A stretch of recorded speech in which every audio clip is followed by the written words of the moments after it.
যদি আপনি আপনার স্বামীর সঙ্গে আজীবন কাটাতে চান, যদি আপনি চান যে আপনার হাজবেন্ড আপনাকে আজীবন ভালোবাসুক, যদি আপনি চান আপনার হাজবেন্ড আজীবন আপনার প্রতি আসক্ত হয়ে থাকুক, আমি আপনাকে 5টা পয়েন্ট বলছি। এই 5টা পয়েন্টে স্বামীকে কখনো লাঞ্ছিত করবেন না, কখনো আঘাত করবেন না, কখনো কটাক্ষ করে কথা বলবেন না। এই বাজে শব্দ, এই বাজে বিষয় স্বামীর সামনে কখনো মেনশন করবেন না।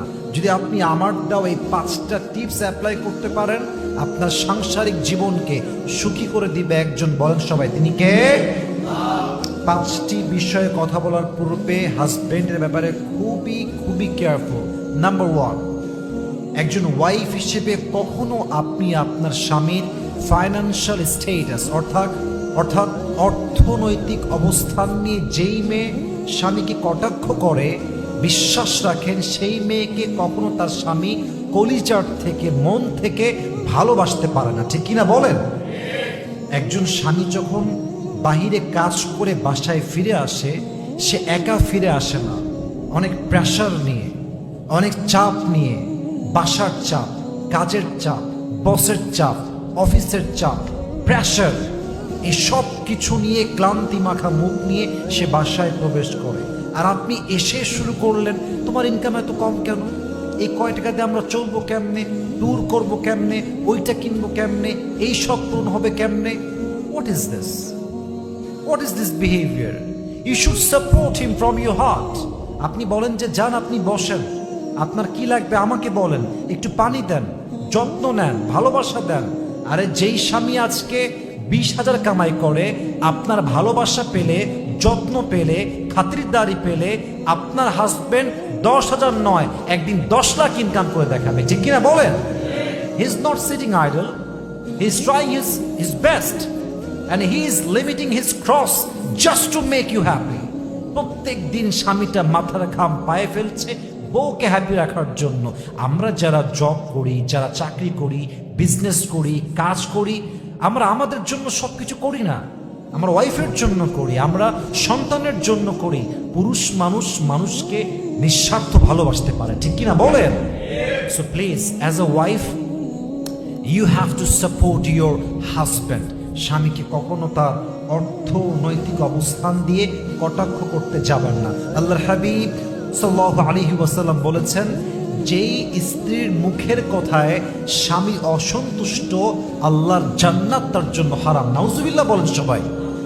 এই জন্য প্লিজ আমার প্রিয় বোন, আমার শ্রদ্ধাভাজন মা, আমার রেসপেক্টেড সিস্টার, প্লিজ আপনার হাজবেন্ডকে কখনো অর্থনৈতিক অবস্থান নিয়ে কটাক্ষ করবেন না, বরং সাপোর্ট দিবেন। আল্লাহ প্রত্যেকটা মা বোনকে বোঝার তৌফিক দান করুক। আমরা সকলেই জবান খুলে পড়ছি আমিন। 2 নাম্বার, আপনার স্বামীকে কখনো তার অভ্যেস নিয়ে, তার ড্রেস নিয়ে, তার চলাফেরা নিয়ে তুচ্ছ তাচ্ছিল্য করে কথা বলবেন না। মনে করেন যে আপনার হাজব্যান্ড ম্যাক্সিমাম টাইম লুঙ্গি পরে, মনে করেন আপনার হাজব্যান্ড সবসময় হাসি খুশি থাকতে পছন্দ করে, মনে করেন আপনার হাজব্যান্ড কথা বলতে গিয়ে একটু তোতলায়, কথাটা অতটা ক্রিস্টাল ক্লিয়ার না, একটু অস্পষ্ট, মনে করেন আপনার হাজব্যান্ড অন্যদের মতো স্মার্টলি ইংরেজি বলতে পারে না, কিন্তু আপনি যদি আপনার হাজব্যান্ডের উইকনেসকে নিয়ে মানুষের সামনে ফান করেন, তাকে ক্রিটিসাইজ করেন, এটা আপনি যতই বলেন যে আমি ফান করেছি, মজা করে বলেছি, বাট এটা হিউমিলিয়েশন হয়ে যায়, এটা অবজ্ঞা হয়ে যায়। এবং আমি একটা কথা বলছি প্রত্যেকটা মেয়েকে, এটা আপনারা কলিজায় লিখে নেবেন, একজন স্বামীকে পুরো পৃথিবীর মানুষ খারাপ বললেও স্বামী ভেঙে পড়ে না, কিন্তু একজন স্বামী ঠিক তখন ভেঙে পড়ে যখন তার বাড়ির বউ তাকে মিথ্যা অবাদ দিয়ে কথা বলে। ঠিক কিনা বলেন? পুরুষ মানুষ কখনো ভাঙে না, সহজে ভাঙে না, পুরুষের মনটা পাথরের মতো শক্ত হৃদয়।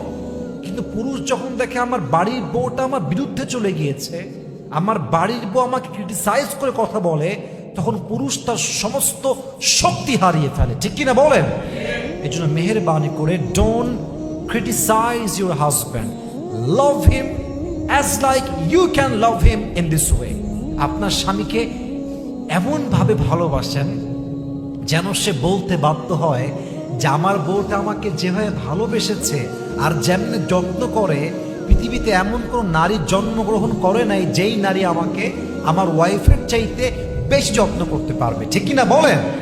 আপনার স্বামীকে কোনো অবস্থানে কোনো বিষয়ে তুচ্ছ তাচ্ছিল্য করে কথা বলবেন না। আল্লাহ প্রত্যেকটা মা বোনকে বোঝার তৌফিক